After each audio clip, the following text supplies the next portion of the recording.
नमस्कार प्यारे साथियों, कैसे हैं आप सभी। आशा करता हूं आप सभी अच्छे होंगे, अच्छी तैयारी चल रही होगी। जैसा कि आप सभी को पता है, रेलवे के एग्ज़ाम नज़दीक आने वाले हैं, तो आप लोग और अधिक तैयारी में जुट जाइए, जिससे कि आपको सीट निकालने में ज़्यादा परेशानी नहीं हो। चलते हैं आज के टॉपिक पर। आज का टॉपिक है हमारा उत्सर्जन तंत्र, एक्सक्रेटरी सिस्टम, उत्सर्जन तंत्र। क्वेश्चन पर चलते हैं। सबसे पहला क्वेश्चन देखो, निम्न में से कौन सा कथन गलत है। कथन क्या क्या है। प्रत्येक वृक्क में बड़ी संख्या में न्यूरॉन नामक निस्यंदन इकाइयां मौजूद होती है जो एक साथ बंधी होती है।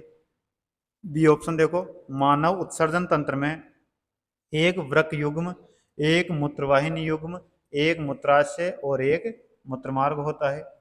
सी ऑप्शन, सामान्य एक स्वस्थ वयस्क के वृक्कों में आरंभिक निस्यंदन लगभग 180 लीटर प्रतिदिन होता है। डी, वृक्क उदर में रीढ़ की हड्डी के दोनों तरफ एक एक स्थित होते हैं। तो देखो, ऑप्शन बी जो है वो कह रहा है कि एक वृक्क युग्म, यानी कि युग्म का मतलब क्या हो गया, दो। तो वृक्क युग्म यानी दो किडनी होती है। मानव शरीर में किडनी की संख्या कितनी होती है, दो होती है, सभी को पता है। एक मूत्रवाहिनी युग्म, तो मूत्रवाहिनी भी कितनी होती है, दो होती है। एक मूत्राशय, मूत्राशय एक होता है और मूत्रमार्ग भी एक होता है। ये कथन तो क्या है, सही है। ये कथन हो गया सही। आगे चलो, सामान्यतः एक स्वस्थ वयस्क के वृक्कों में आरंभिक निस्यंदन कितना होता है प्रतिदिन, लगभग 180 लीटर प्रतिदिन होता है। तो ये कथन भी सही हो गया। डी ऑप्शन है, जो किडनी होती है वो हमारे उदर में जो रीढ़ की हड्डी होती है ना, पीछे की तरफ रीढ़ की हड्डी के दोनों तरफ एक एक स्थित होती है। एक तो रीढ़ की हड्डी से राइट साइड और एक रीढ़ से लेफ्ट साइड, दोनों तरफ उपस्थित होती है। तो ये कथन भी सही है। तो गलत कथन कौन सा होगा, ऑप्शन नंबर ए। जो न्यूरॉन होते हैं, न्यूरॉन कहाँ पाए जाते हैं, तंत्रिका तंत्र में पाए जाते हैं न्यूरॉन, ना कि किडनी में। तो right answer option number A. ये कथन कैसा है, गलत है। नेक्स्ट क्वेश्चन देखो, मानव शरीर का इनमें से कौन सा भाग सल की उपकला से आस्तरित नहीं होता है। त्वचा, मुख, वृक्क नलिकाएं, ग्रसिका। सल की उपकला से आस्तरित नहीं होता है, कौन सा नहीं होता है, तो ये होगा आपका ऑप्शन नंबर सी, वृक्क नलिकाएं सल की उपकला से आस्तरित नहीं होती है। तो कौन कौन सी हो जाएगी फिर ये, देखो, त्वचा हो गया,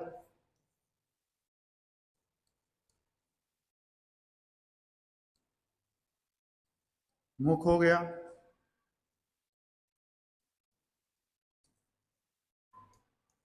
ग्रसिका। ये तीनों किससे आश्रित होती है, ये सल की उपकला से आश्रित होती है। चलो आगे, कृत्रिम वृक्क आर्टिफिशियल किडनी द्वारा रक्त से यूरिया को किस प्रकार निकाला जाता है। निस्पंदन द्वारा, परासरण द्वारा, अवशोषण द्वारा, एंजाइमी क्रिया द्वारा। तो जो आर्टिफिशियल किडनी होती है, कृत्रिम किडनी, उसके द्वारा जो रक्त से यूरिया को किस प्रकार निकाला जाता है, ये निकाला जाता है परासरण द्वारा। Option number B right answer, परासरण द्वारा यूरिया को रक्त से छाना जाता है या निकाला जाता है। नेक्स्ट देखो, क्या वृक्काणु यानी नेफ्रॉन की लंबी नलिकाकार संरचना का कोई लाभ है। ऑप्शन क्या क्या है, हाँ, वृक्क को दृढ़ता देने के लिए लंबी नलियों को उच्च घनत्व पर कुंडलित और संकुलित किया जा सकता है। बी ऑप्शन, नहीं, सभी वृक्काणु यानी नेफ्रॉन लंबे नहीं होते हैं, कुछ छोटे होते हैं और अन्य लंबे होते हैं, लेकिन सभी कार्यशील होते हैं। सी ऑप्शन, हाँ, लंबी नलिका प्रारंभिक निस्यंद से अतिरिक्त जल के पुनः अवशोषण हेतु समय तथा स्थान प्रदान करती है। डी ऑप्शन, नहीं, लंबी नलिकाकार संरचना का कोई लाभ नहीं है क्योंकि निस्यंदन प्यालेनुमा सिरे पर होता है। तो इसका जो राइट आंसर होगा वो क्या हो जाएगा, ऑप्शन नंबर सी, हाँ, लंबी नलिका प्रारंभिक निस्यंद से अतिरिक्त जल के अवशोषण हेतु समय तथा स्थान प्रदान करती है। तो ऑप्शन सी क्या हो जाएगा इसका राइट आंसर। नेक्स्ट क्वेश्चन, मानवों में उत्सर्जन तंत्र के सही अनुक्रमिक क्रम की पहचान कीजिए। ए ऑप्शन क्या क्या है देखो, पहला वृक्क, मूत्रवाहिनी, मूत्राशय, मूत्रमार्ग। बी में वृक्क, मूत्राशय, मूत्रवाहिनी, मूत्रमार्ग। सी ऑप्शन वृक्क, मूत्रवाहिनी, मूत्रमार्ग, मूत्राशय। फिर है वृक्क, मूत्रमार्ग, मूत्रवाहिनी, मूत्राशय। तो जो इसका सही क्रम होता है वो हो जाएगा आपका ऑप्शन नंबर ए। सबसे पहले तो क्या आएगा, किडनी आएगी, वृक्क आएगा। फिर देखो, सबसे पहले तो ये दो किडनियां हो गई, इन किडनियों से क्या निकलती है, दो मूत्रवाहिनियां निकलती है। आई बात समझ में? दो मूत्रवाहिनियां निकलेगी, ये कहाँ जाके मिलती है, ये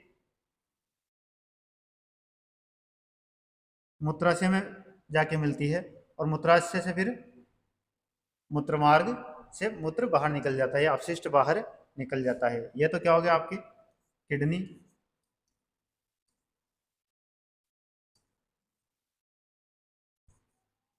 ये हो जाएगी मूत्रवाहिनी।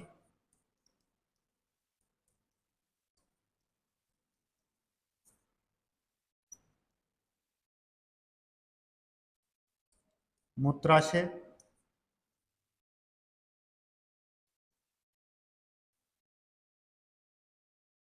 ये हो गया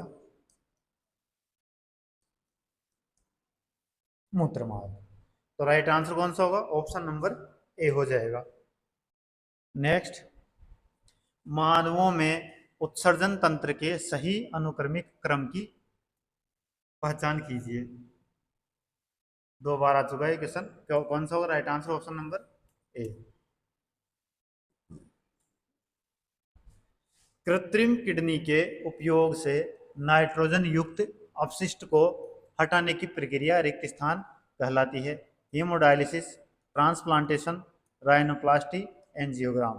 तो जो कृत्रिम किडनी होती है उसका उपयोग करके नाइट्रोजन युक्त अपशिष्ट को जो हटाते हैं वो प्रक्रिया क्या कहलाती है, उसका नाम बताना है आपको। वो प्रक्रिया कहलाती है haemodialysis, option number A, haemodialysis कहलाती है। अब देखो, जो हीमोडायलिसिस होता है ये कैसे किया जाता है, तो ये एक प्रकार की कृत्रिम किडनी होती है, यानी एक मशीनी किडनी होती है। उसमें क्या होते हैं, उसमें फिल्टर लगे होते हैं, मतलब नेफ्रॉन टाइप से बिल्कुल बारीक फिल्टर लगे होते हैं। उसके द्वारा क्या किया जाता है, रक्त को छाना जाता है और नाइट्रोजन युक्त जो अपशिष्ट होता है उसको अलग किया जाता है। नेक्स्ट, निम्नलिखित में से कौन सा मानव उत्सर्जन प्रणाली का गठन करता है। एक जोड़ी वृक्क, एक जोड़ी मूल वाहिनी, एक मूत्राशय, एक मूत्रमार्ग। अब देख लो, जो ये मूल वाहिनी है यहाँ पे, ये मूल वाहिनी किसको दर्शा रही है, ये दर्शा रही है मूत्र वाहिनी को। किसको दर्शा रही है, ये मूत्र वाहिनी को। लिख लो यहाँ पे,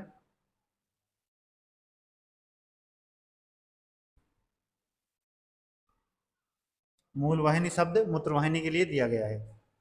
नेक्स्ट ऑप्शन, एक जोड़ी वृक्क, एक मूल वाहिनी, एक कल मूत्राशय और एक मूत्रमार्ग। एक जोड़ी वृक्क, एक मूत्राशय, एक मूत्रवाहिनी और एक जोड़ी मूत्रमार्ग। डी ऑप्शन है, एक वृक्क, एक मूल वाहिनी, एक जोड़ी मूत्राशय और एक मूत्रमार्ग। तो राइट आंसर क्या हो जाएगा, अभी मैंने पिछले क्वेश्चन में बताया है, जो किडनी होती है उनकी संख्या कितनी होती है, दो। तो एक जोड़ी वृक्क होंगे, दो ही मूत्रवाहिनी होती है, दो नलियां होती है, दोनों किडनी से निकलती है। एक मूत्राशय होता है जहां जाके मूत्र स्टोर होता है, और एक मूत्रमार्ग होता है जहां से मूत्र बाहर निकलता है। तो राइट आंसर हो जाएगा option number A. Next question, शरीर के इनमें से किस अंग में उपास्थि ऊतक यानी कार्टिलेज टिश्यू मौजूद नहीं होता है। ऑप्शन देखो क्या क्या है, नाक, कंठ, कान, या फिर वृक्क यानी किडनी। तो जो कार्टिलेज टिश्यू उपास्थि ऊतक किसमें नहीं होगा, ये नहीं होता वृक्क में। Option number D right answer. जो उपास्थि ऊतक होता है कार्टिलेज टिश्यू,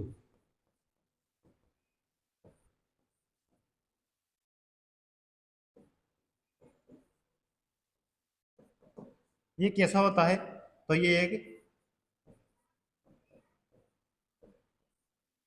लचीला ऊतक होता है, और कैसा, संयोजी, क्योंकि ये शरीर का संयोजन करता है। लचीला संयोजी ऊतक है। और ये कहाँ कहाँ पाया जाता है? तो ये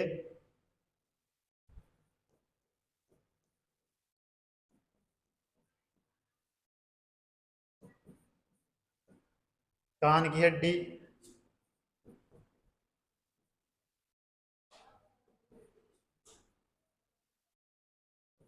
नाक की हड्डी, जो आगे वाला जो मुंह होता है उसका बिल्कुल, उसमें पाया जाता है कार्टिलेज टिश्यू।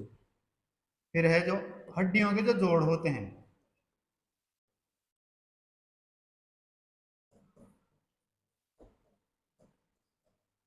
हड्डियों के जोड़ों में पाया जाता है कार्टिलेज टिश्यू। चलो आगे, नेक्स्ट क्वेश्चन देखो। मानव उत्सर्जन तंत्र का चित्र नीचे दिया गया है, उस विकल्प का चयन कीजिए जो इसके ए और बी द्वारा नामांकित भागों के कार्यों को निरूपित करता है। ए भाग कहाँ है? यहाँ पे, और बी भाग यहाँ पे। तो अभी मैंने चित्र बना के बताया था आपको पहले। तो देखो ऑप्शन ए क्या है? मूत्र का निर्माण, और बी में मूत्र का शरीर से बाहर निष्कासन। बी ऑप्शन, ए मूत्र का संग्रहण, बी मूत्र का निर्माण। सी में ए मूत्र का निर्माण, बी मूत्र को संग्रहण करने के लिए ले जाना। डी ऑप्शन, ए मूत्र का निर्माण और बी मूत्र का संग्रहण। तो मैंने बताया था ये क्या होती है, यहाँ पे ये किडनी होती है। ये किडनी होती है इस प्रकार से। यहाँ क्या होता है? मूत्र का निर्माण होता है, रक्त को छाना जाता है, और जो अपशिष्ट निकलता है वो मूत्र के रूप में अलग से बाहर निकलता है। यहाँ तो होगा मूत्र का निर्माण। और जो ये नलियाँ होती है इसको कहा जाता है मूत्र वाहिनी। इनके द्वारा क्या किया जाता है? जो अपशिष्ट होता है उसको कहाँ तक लेके आया जाता है? मूत्राशय तक लेके आया जाता है। यहाँ तक ये है हमारा मूत्राशय, यहाँ लेके आया जाता है। तो राइट आंसर कौन सा हो जाएगा उसमें? ये ए ऑप्शन तो होगा जहाँ मूत्र का निर्माण होता है, और बी ऑप्शन होगा मूत्र को जो संग्रह के लिए लेके जाए वो। तो राइट आंसर होगा ऑप्शन नंबर सी, ए मूत्र का निर्माण और बी मूत्र को संग्रहण के लिए ले जाना। Next question. मनुष्यों में यूरिया चक्र निम्नलिखित में से किस अंग में होता है? अग्नाशय, यकृत, फेफड़े या फिर वृक्क। तो यूरिया चक्र कहाँ होता है? यूरिया चक्र होता है यकृत में, लीवर में। Option number B right answer. Next question है, बोमेन संपुट, बोमेन कैप्सूल मानव शरीर में कहाँ स्थित होता है? आमाशय में, वृक्क में, यकृत में या फिर फेफड़ों में। तो बोमेन संपुट कहाँ होता है? बोमेन संपुट होता है वृक्क में। Option B right answer, kidney में होता है। तो ये जो वृक्क नलिका होती है या किडनी की नलिका होती है, वृक्क नलिका कैसी होती है? एक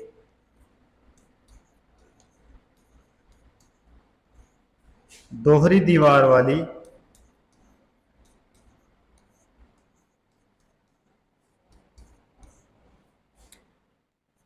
कप के समान या कप की आकृति की, कप जैसी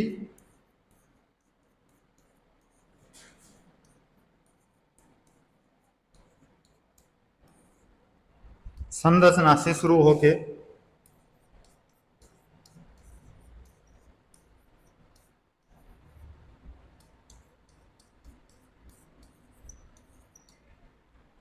कप जैसी संरचना से क्या होती है? शुरू होती है। इसे ही क्या कहा जाता है? बोमेन संपुट। बोमेन संपुट कहलाती है।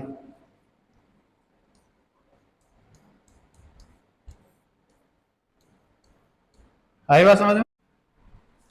और ये जो केसी केसी का गुच्छ होता है,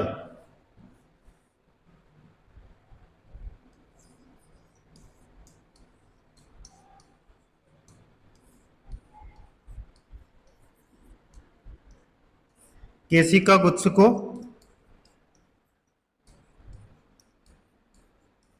घेरे रहती है। चलो आगे, नेक्स्ट क्वेश्चन। मूत्र में पानी की मात्रा रिक्त स्थान होती है 95%, 83%, 68%, 79%। तो जो मूत्र में क्या क्या पाया जाता है वो सब देखेंगे। तो पहले तो इसका जो राइट आंसर होगा वो होगा ऑप्शन नंबर ए, 95% पानी की मात्रा होती है मूत्र में। अब देखो इसके अलावा, चलो इसे देख लो, पानी कितना हो गया 95%। फिर आता है यूरिया, यूरिया हो गया 2.6%।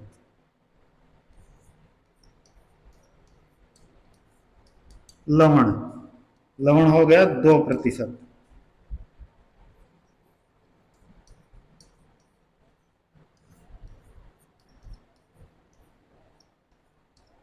यूरिक अम्ल, यूरिक अम्ल पाया जाता है 0.3%। आएगा समझ में। अब एक सबसे इंपॉर्टेंट वो आता है, जो मानव होता है वो एक दिन में कितना मूत्र उत्सर्जित करता है। मानव एक दिन में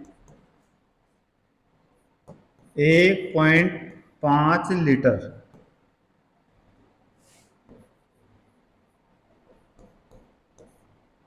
मूत्र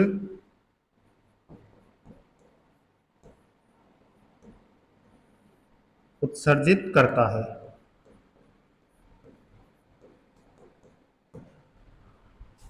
चलो आगे, नेक्स्ट क्वेश्चन देखो। शरीर में उत्पन्न होने वाले किस नाइट्रोजनी अपशिष्ट का उत्सर्जन मानव वर्ग द्वारा किया जाता है। यूरिया और यूरिक अम्ल, अमोनिया और यूरिक अम्ल, केवल अमोनिया, यूरिया और अमोनिया। तो कौन से नाइट्रोजनी अपशिष्ट का उत्सर्जन करता है मानव वर्ग, तो वो करता है यूरिया और यूरिक अम्ल। Option number A right answer. अब जो किडनी होती है, किडनी बोलो, वृक्क बोलो, गुर्दे बोलो, इनका देखो जो इंपॉर्टेंट कार्य होता है वो क्या होता है। तो ये मतलब इनके द्वारा, ये जो इनका कार्य होता है, इनके द्वारा इलेक्ट्रोलाइट सार अम्ल, इलेक्ट्रोलाइट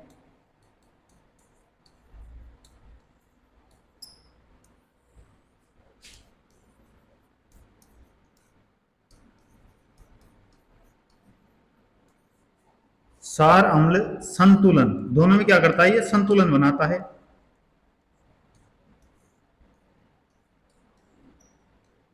तथा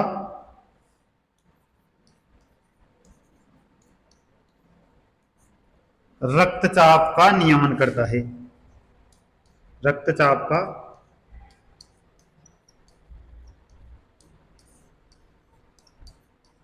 नियमन होता है। किसके द्वारा, किडनी के द्वारा होता है।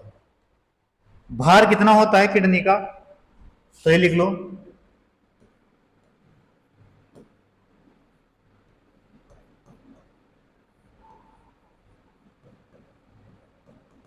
किडनी का जो भार होता है वो होता है 300 से 350 ग्राम। चले आगे, नेक्स्ट देखो। निम्न में से कौन सा वृक्क नलिकाओं के अस्तर और लार ग्रंथियों की वाहिनियों का निर्माण करता है। सल्की उपकला, स्तंभाकार उपकला, घनाभागार उपकला, ग्रंथिल उपकला। तो जो इसका राइट आंसर होगा वो कौन सा हो जाएगा, ऑप्शन नंबर सी, घनाभागार उपकला ऊतक से वृक्क नलिकाओं का अस्तर और लार ग्रंथियों की जो वाहिनियां होती है उनका निर्माण होता है।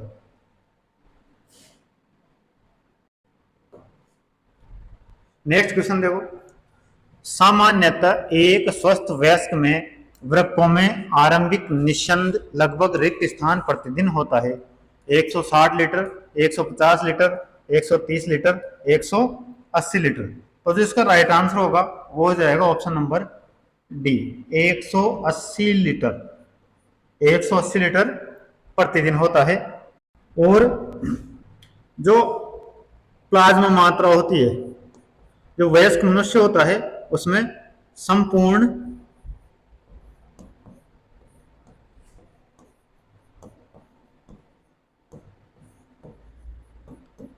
प्लाज्मा मात्रा कितनी होती है? लगभग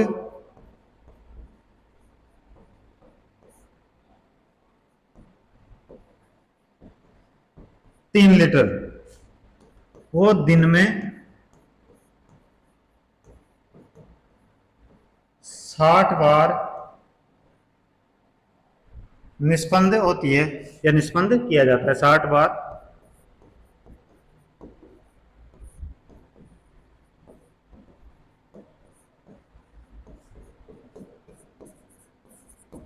किया जाता है।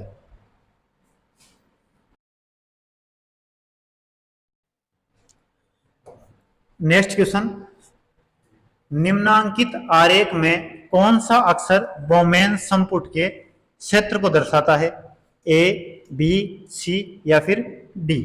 तो कौन सा क्षेत्र है जो बोमेन संपुट के क्षेत्र को, सॉरी, कौन सा अक्षर बोमेन संपुट के क्षेत्र को दर्शाएगा? तो राइट आंसर जो है वो हो जाएगा ऑप्शन नंबर सी, जो ए क्षेत्र है, ये वाला क्षेत्र ए। ये वाला क्षेत्र किसे दर्शा रहा है? बोमेन संपुट को। तो राइट आंसर होगा option number C, right answer. Next, निम्न में से किसमें उपास्थि मौजूद नहीं होती है? कंठ, नाक, कान या फिर वृक्क? उपास्थि कार्टिलेज टिश्यू किसमें मौजूद नहीं होते हैं? तो वो नहीं होते वृक्क में। Option number D, right answer. Next question, मानवों में केशिका गुच्छ कहाँ पाया जाता है? यकृत में, अस्थि मज्जा में, वृक्क में या फिर गर्भाशय में? तो केशिका गुच्छ कहाँ पाया जाता है? वो पाया जाता है वृक्क में। Option number C, right answer. केशिका गुच्छ को और क्या कहा जाता है? ग्लोमेरुलस।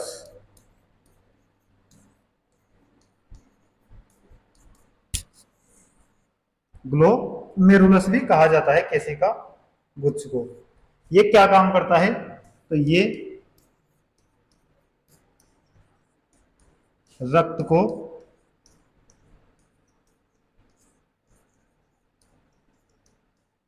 फिल्टर करता है, रक्त को फिल्टर करता है।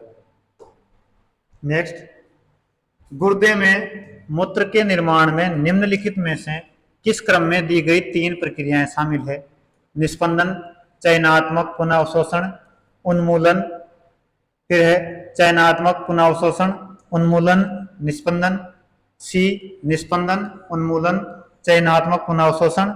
और डी है चयनात्मक पुनःअवशोषण, निस्पंदन और उन्मूलन। तो कौन सी 3 प्रक्रियाएं और राइट सही क्रम में शामिल है वो बताना है आपको। तो इसका राइट आंसर होगा ऑप्शन नंबर ए, सबसे पहले निस्पंदन, फिर चयनात्मक पुनःअवशोषण और फिर उन्मूलन। Option number A, right answer. Next, निम्नांकित आकृति मानव के वृक्काणु यानी नेफ्रॉन को दर्शाती है। कौन सा भाग संग्रह नलिका है? संग्रह नलिका को बताना है। ये ए है, ये बी, ये सी और ये डी। ए ऑप्शन क्षेत्र बी, बी ऑप्शन क्षेत्र ए, सी ऑप्शन क्षेत्र सी और डी ऑप्शन क्षेत्र डी। तो संग्रह नलिका को दर्शाना है। तो देखो ये पूरा तो क्या है? ये पूरा तो एक नेफ्रॉन है, तो नेफ्रॉन का चित्र दिया गया है। तो संग्रह नलिका जो होगी वो कौन सी होगी? ये वाली, ए वाली। तो ए किस में आ रहा है? ऑप्शन नंबर बी में। Option number B, right answer. Next, मानव वृक्क में वृक्काणु यानी नेफ्रॉन के नलिका नुमा भाग द्वारा आरंभिक निस्यंदन से इनमें से किन पदार्थों का चयनात्मक पुनः अवशोषण कर लिया जाता है? लवण, ग्लूकोज, वसा और जल। बी ऑप्शन ग्लूकोज, जल, अमीनो अम्ल और प्रोटीन। सी ऑप्शन ग्लूकोज, जल, लवण और अमीनो अम्ल। डी ऑप्शन जल, ग्लूकोज, लवण और प्रोटीन। तो जो राइट आंसर हो जाएगा इसका वो हो जाएगा ऑप्शन नंबर सी, ग्लूकोज, जल, लवण और अमीनो अम्ल। Option number C right answer. Next देखो, अपोहन यानी डायलिसिस वृक्क की सामान्य कार्य प्रणाली प्रभावित होने पर रक्त से अपशिष्ट उत्पादों को निकालने के लिए की जाने वाली एक प्रक्रिया है। अपोहन के चरण नीचे दिए गए हैं लेकिन वे सही क्रम में नहीं हैं। कौन सा विकल्प इन चरणों को सही क्रम में दर्शाता है? ए है लाइन से सिरा, बी रोगी के रक्त को अपोहन तरल युक्त टैंक से गुजारना, सी है धमनी से लाइन, डी रक्त के अपशिष्ट उत्पाद अपोहन तरल युक्त टैंक से गुजारना, ई है अपोहन तरल का परासरण दाब अपशिष्ट को छोड़कर रक्त के समान होता है। तो सही क्रम को दर्शाना है, तो जिसका सही क्रम होगा वो होगा ऑप्शन नंबर सी। सबसे पहले सी आएगा धमनी से लाइन एक नंबर पे, फिर बी दूसरे नंबर पे, धमनी से लाइन के बाद रोगी का जो रक्त होता है उसको अपोहन तरल युक्त टैंक से गुजारना पड़ता है। फिर आएगा ई तीसरे नंबर पे, अपोहन तरल का जो परासरण दाब होता है अपशिष्ट को छोड़कर रक्त के समान करते हैं। फिर आता है डी चौथे नंबर पे, रक्त के अपशिष्ट उत्पाद अपोहन तरल युक्त टैंक से गुजारते हैं।